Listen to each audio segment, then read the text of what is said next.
welcome. My name is David Pandone, and my friend from the other side of the planet is Marek Fila, and this is FlipSide Earth.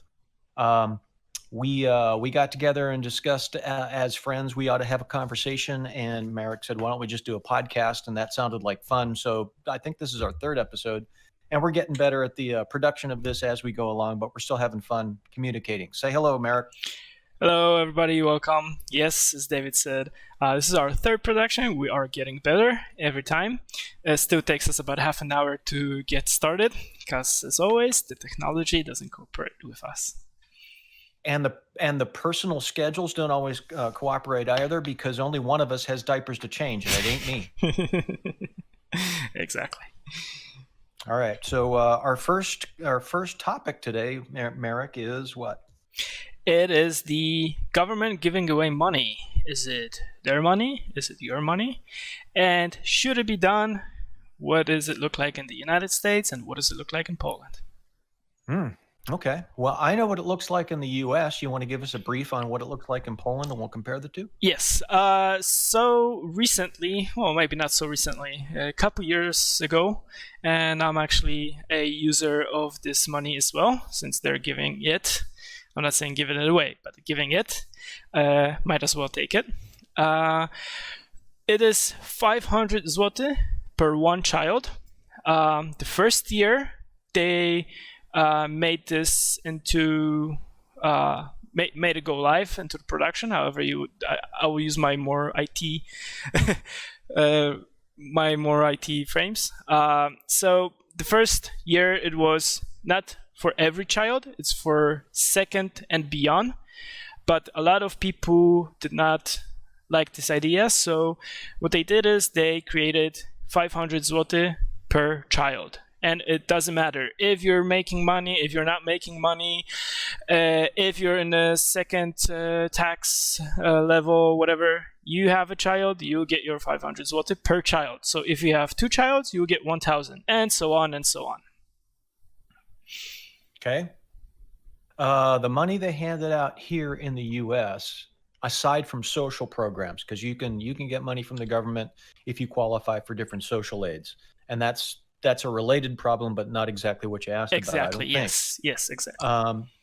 They threw out money to people because they basically shut the country down by edict. Oh, we can't have all people out there doing business and seeing each other face to face. We have this terrible, infectious, deadly virus that we have to be careful for. Okay, so you're just going to shut down the entire country and its economics too? Yeah, but we're going to send you a check for $1,200. You'll be okay. You know how far that goes? They did that once, and then they send out another one 8 months later for $600. Do you know how far that goes in the average person's budget? It barely covers their groceries, let alone their rent and their electric. And okay, so that's what they did. And you'd ask me, well, what's the effects of that, right? Yes, but let me ask you, because now we're getting into the COVID. And yes, here in Poland, we also have these shields for all business people. Let's say for all business people, and shield that people give money for. But I want to concentrate more on the people like me, like has a regular job, doesn't have a company, and like, will he receive, or will they receive money, for example, a child or something like that? Like a social money for child. Do you have that in States? Here in the U.S., they threw out money. Now, I don't have any children, so I didn't pay much attention to it. But yeah, they threw out money per person in a household. Mm-hmm. So for a one-person household like myself, I think they threw out $1,200 plus another $600 8 months later. That doesn't go very far in the U.S. That's only 1 month's full of expenses. And if I'm waiting tables and I can't do it anymore because they shut all the restaurants down, I've got 7 other months that I don't know where the money's coming in. Now, if you're in a household, number one, yeah, you do get more money coming in because you've got a wife probably, the ladies have a husband, so that's 2 checks coming in there, plus a number of children. So yeah, there is more money coming in, but you also have bigger expenses. You are actually paying a mortgage on a house rather than a less than 1,000 square foot townhouse like I've got, because I live by myself. Yeah. I don't even use the 1,000 square feet. I work at home. I've got a desk and a tiny little office. We're in it right now. It's as big as almost what you see on camera. It doesn't cost me a whole lot because I've kept my expenses low, because I don't have a wife going, sweetheart, I want to do some entertaining. Let's get a new dining room set, and let's redo the drapes, and let's redo the living room. And I don't have any of that. I've got a drum set in my living room. I got diapers. Yeah. If I was married, I wouldn't be able to do that, and the electric guitars and the other stuff. I wouldn't be able to do that. So it depends on what situation you're in. But where I want to get to with this is, what effect does that have on your economy? Because what people aren't paying attention to is not the fact that they're throwing out dollars or the Polish denomination, which is called what? Zloty. Or Okay. aka in English, golden. Okay. So they're throwing those out, and all they are numbers. Most people just can't wrap their head around that. What you have to pay attention to is the value. What can I trade those numbers for? How many numbers is it going to take me to get a cup of coffee? Okay. When I was in high school, 65 cents would get you a cup of black coffee at a local diner, and they'll fill the cup as many times as you sat there and drink it. Today, it costs you $2.60 to do that at a coffee shop. And if you want something made by the barista, it's $6, if not almost $7, depending on what you order. So how many of those numbers, whether they're dollars or Złotys. okay, how many of those do you have to trade for what you want? It's a matter of value. So if you start throwing those out and you're not trading something that you have of value for it, like information on a podcast, okay, or, and our alarm is going off, or a cup of coffee, or my services as a in the financial realm, or my design skills, designing a logo or something like that, or a t-shirt for your business so that you can offer merch on your channel. If I'm not trading something for those denominations of currency of value, that has an effect on the economy. It's very one-sided. And we're actually taking a little longer with our explanation here. But if we were to go here, this is the basic idea behind supply and demand.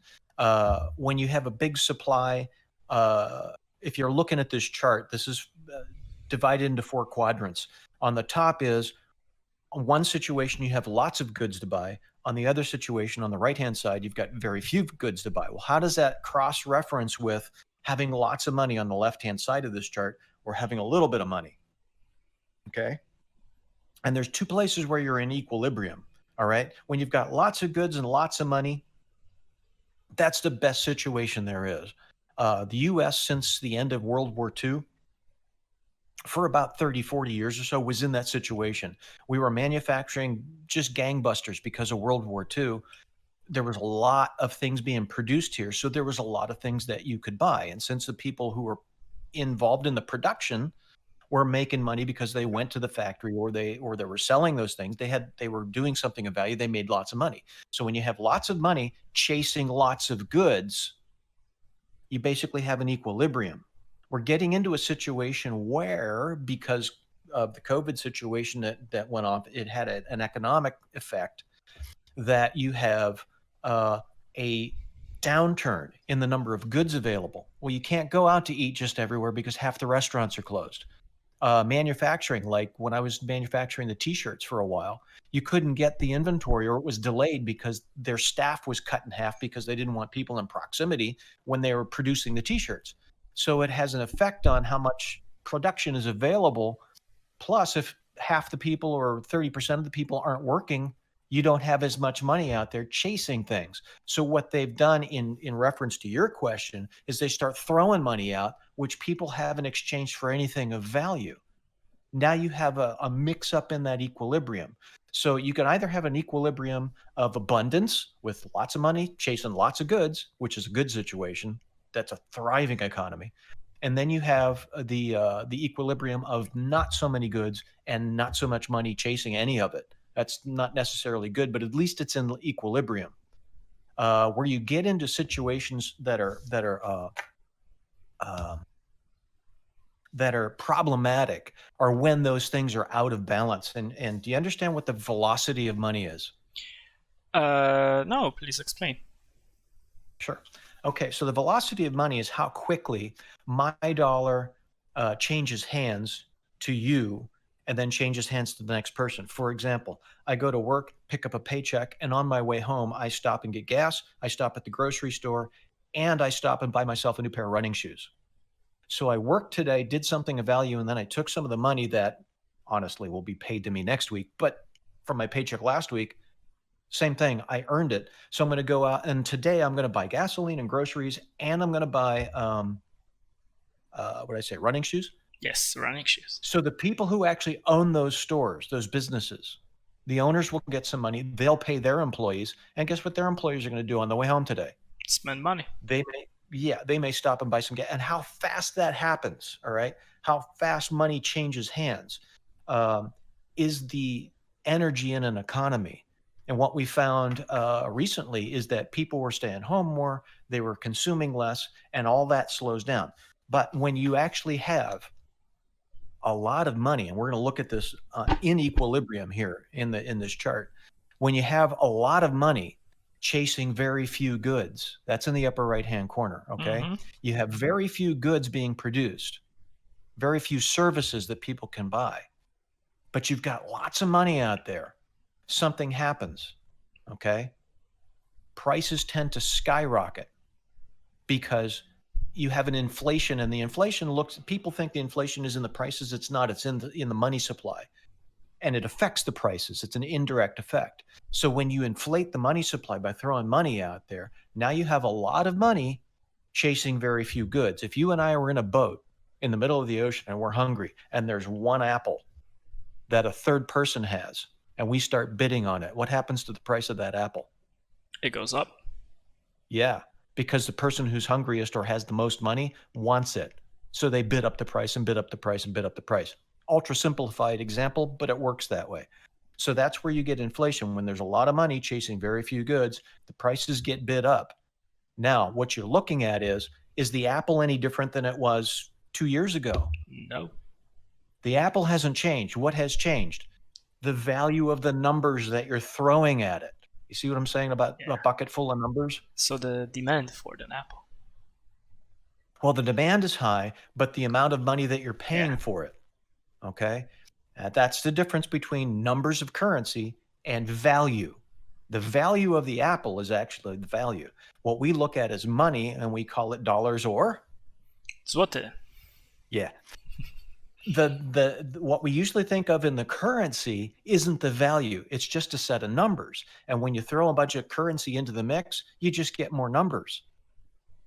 The stock market in relation to that could actually crash up because it looks as if it's a bunch of big numbers. Yeah. Well, if I throw you 200 million zeros, what's it worth? A lot. 200 million zeros is worth as much as 1 zero. Okay. Okay, that's the difference between true value and a bunch of numbers. And what these people are doing when they're throwing currency into the mix is they're just increasing the number of numbers. But people don't see it because they're not used to thinking that way. Let's look at the bottom left-hand corner. When you've got very little money, but you have a lot of goods, the people who are holding the goods want to move them. Well, I've got a cup of coffee, but nobody has any money to buy it. But I've got a cup of coffee and I want the money. What do I do with the price of the coffee to sell it? All right. If I have something of value, but there's very little money out in the economy to buy it, what do I do with the price of the coffee? I start to drop it and drop it and drop it and drop it and drop it. Now, how many numbers does it take to buy my cup of coffee? Much less. That's deflation. Yeah. Okay. So I want to move the goods, And the indirect effect of that is that the numbers each take on more value, because now I have to trade less of each number to get the thing I want.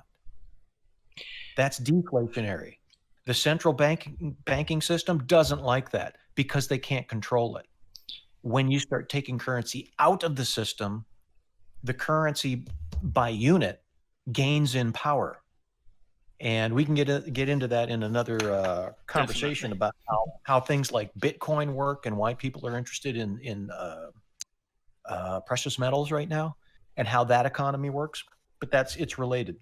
So when the government puts that into the system and they just start sending people numbers, basically, for no value, it increases the amount of currency chasing a fixed number of services and goods.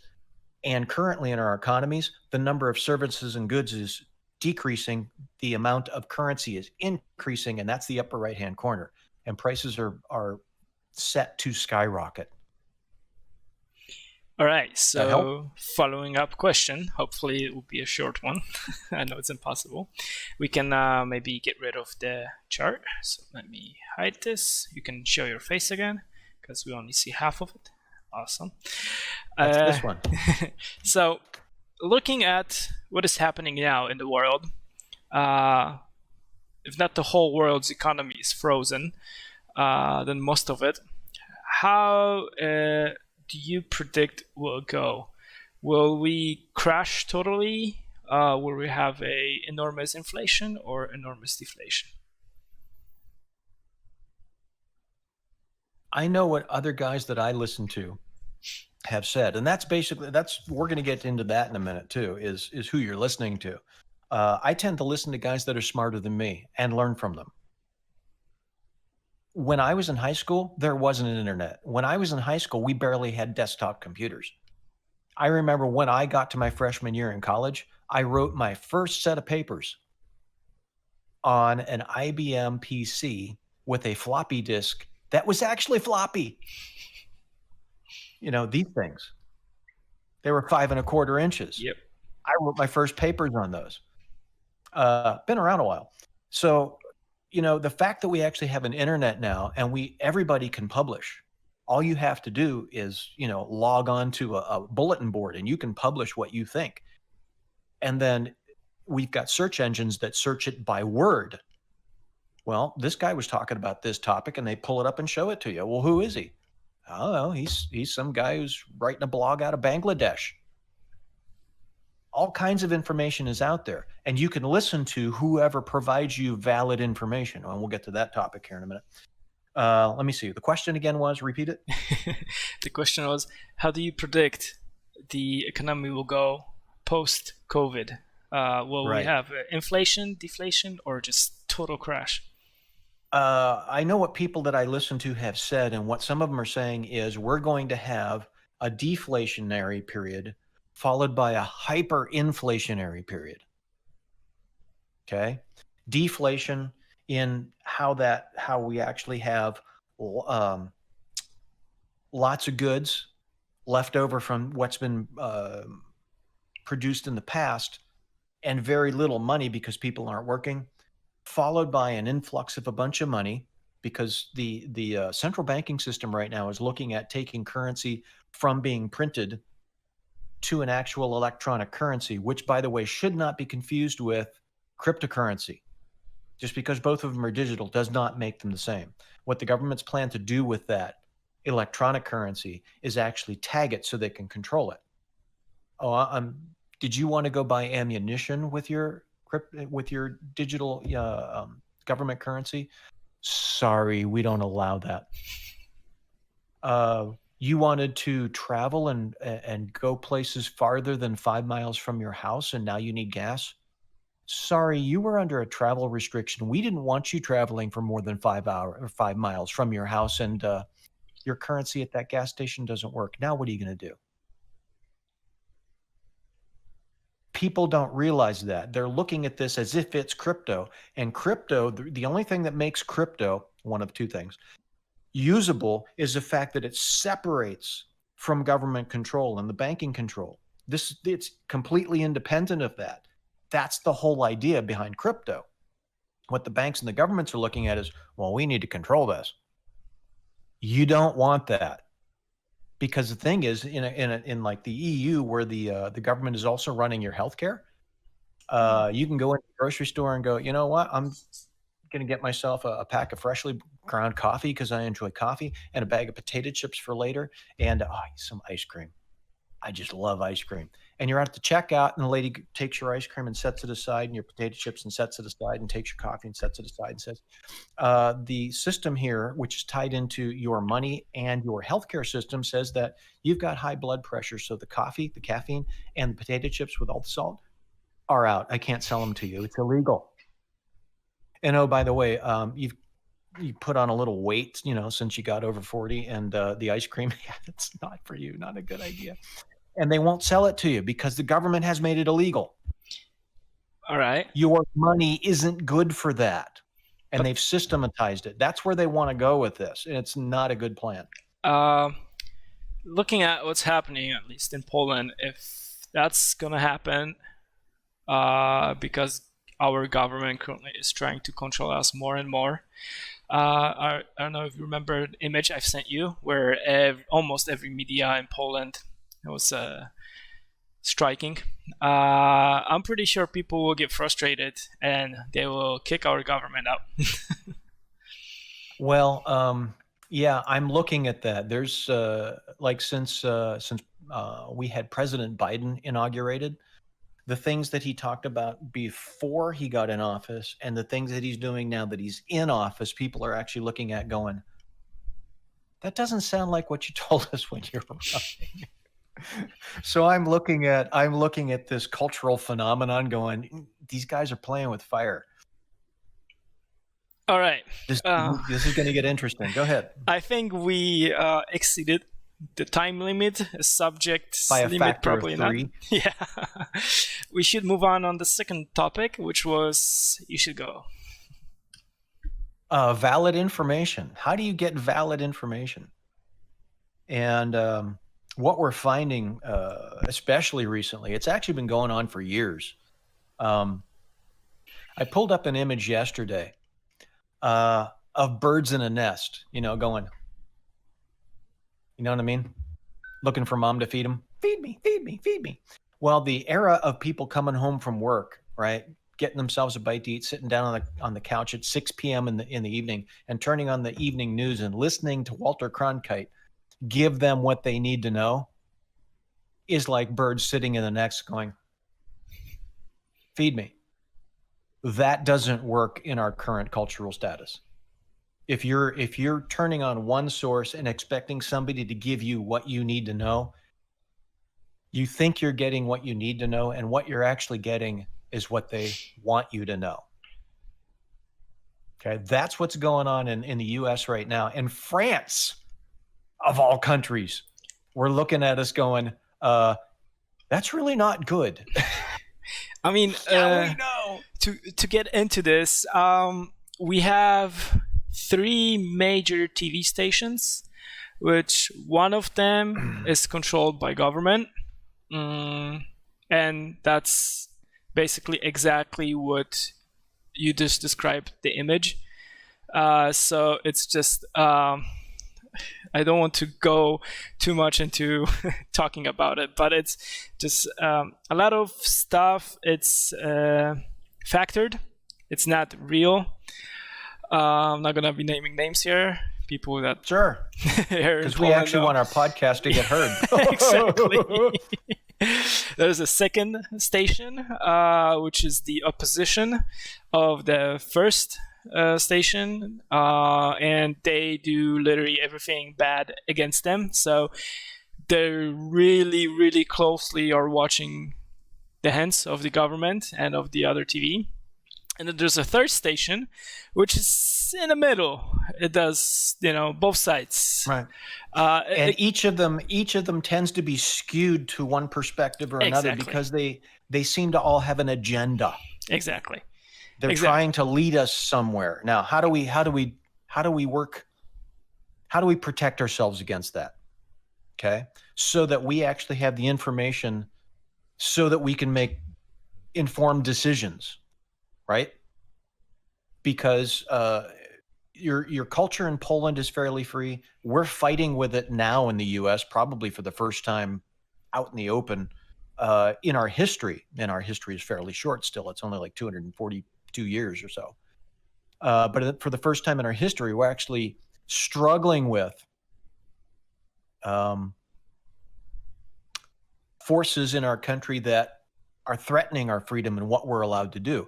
But if you're going to make decisions for yourself, you have to have good information to make that decision on. So how do you actually work with that? And the first thing is you have to find validity. Is the information that I'm actually getting true? Okay. And how do you do that? And in today's world, what you have to do is get your information from several different sources and see what this person has to say versus what this person or source and this source and this source and this source. And it's more helpful, it's more useful if none of those sources are actually directly connected to one another.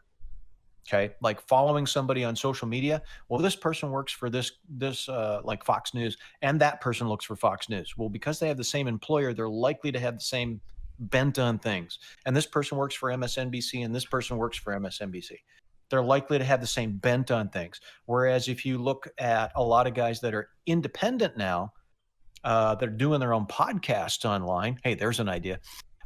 They're doing their own podcast online. A lot of times they have no outside influence. Okay. Outside of maybe losing their affiliate with a sponsor of the show because they said something that the actual affiliate didn't like. They might lose a sponsor, because that's what you're doing as an affiliate, is you're telling, well, I'll schlep your products if you throw me some money. And that's actually a good way to make a living today if you have an audience large enough. But the thing is, you have to do a multi-source comparison, and it's best if those sources are not related to one another. And the other thing is looking at how those unrelated sources are talking about the same story. That's how to do it. Now, how do we actually get that done? Well, one thing to do is on social media. And I just loaded up a social media recently called Telegram. Let me show that to you. Yeah, we will leave the links of David's social media down below the video, so you can guys follow it. With this particular program, in a week, I found people that were matched by the phone numbers in my contact list on my phone. Okay. So there's people on here that I know. And then from having conversations with the people that I know, there are news sources that I like to follow. Like Glenn Beck. He's got a channel on here, and when he does a story, he puts up a little blog on here. Can you see those changing? Yes, we can. Okay. He puts up a blog on, I got this story, right? And then there's Project Veritas. I follow him, an X22 report. And he throws up a story every time he does a story. And if you take a look at some of these sources, right? This is an independent blogger. There's a One America news source, The Blaze, which is actually Glenn Beck's channel rather than just Glenn Beck himself. And there's a Federalist over here. And if you notice that since I looked at this last time, there are 79 new links on here to see what the news is. Okay. And that's the only point I want to make with this. This one had a bunch and this one had a bunch, and you can create your own channel. These top three are channels that I've either joined or created that actually have to do with my business. So it just depends on, what you want to follow as to what information you're getting. So let's get this out of the way. And let me take you to another way to actually follow that. And that's the same kind of thing you do with different social media. Let's get Telegram out of there and go to my Brave browser window, which looks like this. Let me look at another social media. This is one called MeWe, and I can go to my profile. Okay, there's my profile on MeWe, and here's one called Gab, and these are the groups that I follow on Gab or MeWe. When you come over here and follow a group, and in the groups are some things like MeWe News, and there's I don't know where it's at. I don't spend a whole lot of time on this one, but you can follow a lot of the same news outlets, America's News and the Blaze is on here, I think, but there's different ones like that. One of the other ideas that I had for you is this. It depends on who you follow on social media and who you're subscribed to see the stories come up. In this particular situation, this is one you get to program yourself. And there are other services like this. This one we're going to look at right now is actually called Google Alerts. And you can find that under www.alerts.google.com. And what you get to do is you get to put in a search string. And you're setting up Google to actually look for that search string on a regular basis and then send you what it comes back with. And if you take a look at this, Merrick, can you actually see this? A little bit, yeah. Now we can. What did I put in that window? Okay, I can't see it that well, but off-road rally racing? Yeah, I don't know who in the world would be interested in something like that, but we could take a look at that particular topic and put that in here and say, what are our sources? They're automatic. Language is English because I don't speak the language of Poland. And region, if I wanted to, put that to the region and only the best results, and I want to output this either to my my email addresses or to my RSS feed, and then go, create the alert, and it gives you it's not working like I want it to work. Let me see if I can do it over here. There we go. It gives you a list of previews, right? But what I can do is when I click that, is I can come over here to off-road rally racing and create something called an RSS feed. Mm-hmm. And I can put that information into something else like this. And this is what I've done with it. This is a program called FeedBro, and it's only one type of add-on that you can put on your browser. And I've programmed all these on the left-hand side. Okay. All these things over here on the left-hand side are things I've programmed in that are either a website's RSS feed, which you can grab that information from their website and follow what they put on their website. But you can also set up your own thing on a program like Google Alerts. And they're not the only one who does that, by the way. There are other websites that actually will help you create an alert. Not all of them are free. Google is free. But you can then set that up over in here. And if I want to see what these sources have to say, and I have a huge following over here on investing because it's what I do with a lot of my time is I help people with money and education on financing. I can go over here and look at somebody who's actually much, much smarter than I am, like James Rickards, and see what he has to say recently. What's he looking at? And all these sources are no older than 3 days, I think is what I have these set for. So in the last 3 days, what has Jim Rickards said? So if I'm following a topic, I can go into Jim Rickards, see what he said recently and see if he had anything to say about it, and go do the same thing with Eric Sprott. Eric Sprott, by the way, is a billionaire. That's with a B, billionaire. You want to know how people make money? Listen to people who make money. Okay, so that's a service that you can do. Very important for doing that. Let's see, which we done. Oh, Talkwalker is one of those things you can set up an alert for, and Meltwater is another one. So those are some of the things you can do. And the last point I'll make about this is you can add this to a browser. This one's called FeedBro, and there's some other ones out there. It's an RSS feed reader, really simple syndication, RSS feed reader. And this, I pulled up yahoo.com because I don't spend time on Yahoo like I used to 10 years ago or so. But on Yahoo, what you can do is the top page is everything that Yahoo wants to see you. But if you notice, I haven't been using this and I haven't been putting feeds into it. This is the section that they would actually post your feeds for you. Mm-hmm. So there's a lot of services out here that do that. And you will get the news that you're asking for. In today's world, really important to get the news that you're interested in, not what somebody else wants to give you. Okay. But now, just to hit your hat off the head a little bit, how do you know that the news that they gave you, that you asked for, is the real news? What if, for some reason, Okay, obviously you showed a couple people that you want to watch and you get the news from them. But now, how do you know if they're not influenced some way that you don't know? Great question. You don't. But you can start to gather information. And it's a matter of following those people and watching them on a regular basis so that when I check, now, those are the people that I follow because of my particular perspective on the world, right? But when I see Glenn Beck publish a story, I don't just trust what Glenn Beck says. Now, he's gained a lot of credibility in my mind because I've done this with Glenn Beck a lot, is I'll check what Glenn Beck says. And then I'll check what the guy over here on X22 says because they're not related and they're covering the story from their own personal perspectives. And I start to look at what were the points that Glenn made? What were the points that Dave made?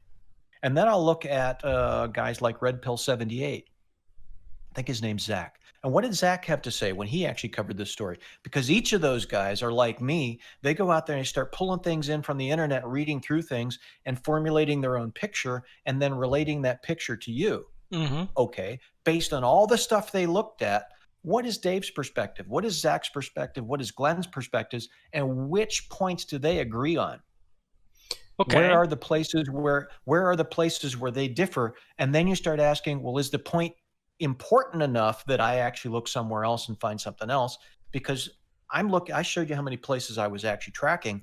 I'm tracking a bunch of different people.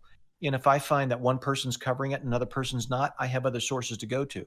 And how many sources do you think you might actually have to go through before this person who's unrelated to this person, who's unrelated to that person, who's unrelated to that person, are all saying the same thing before I actually start to believe what they're saying? Okay, I got your point. But now, if you think about it a little bit more, and sorry that I'm asking hard questions now, but it got me very interested.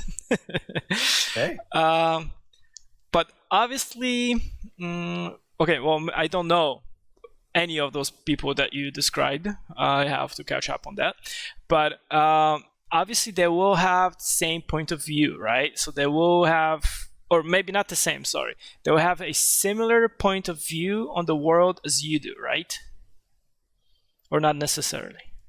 Not necessarily, because Okay. I don't agree with everything these people say. Okay.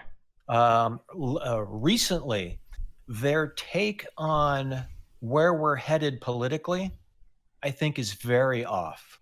A lot of them are going, this is what we have coming down the road. And I'm looking at it going, yeah, you're not looking at the information I'm looking at, because the information I've found, because I've got my own podcast. So I go out there and look at things and I generate my own picture.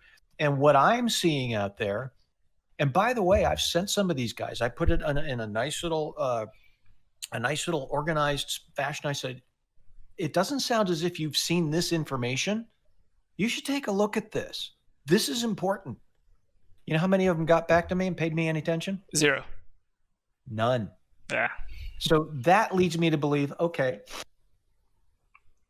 are the people that I sent that to so wrapped up in the, what do you call it? Not the confusion, the chaos. Are they so wrapped up in the chaos because of the kind of show they did that if the chaos went away, if we actually solved the problem, they wouldn't have anything to talk about and they wouldn't be able to schlep products for their sponsors. So their income would go away. Valid concern? Exactly. Yeah. So those are the kind of things that you look at. So some of them I look at and go, but you look at it and you're comparing, and this guy is about 70% right. So you listen to what they're saying with a grain of salt. This guy is usually right.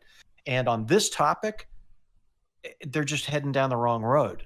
So you go topic by topic by topic, but you can't today look at everybody and go, well, I trust that they're always right. Nobody's always right, which is our next topic if we have time for it. I don't think we have time for it because we're about 41 minutes. So maybe we wouldn't do it. Yeah, so maybe we can finish it up a bit, and then we'll see how it goes from there. So that's my idea on valid information. Do you have anything to add to it? Yeah, so I kind of agree with you. Obviously, I don't watch the same people as you do. I do have a few people I follow here in Poland. I'm not gonna throw out the names. First off, I'm not ready for throwing out names. Second off, some of those people are very hated, I can say. So I don't want to.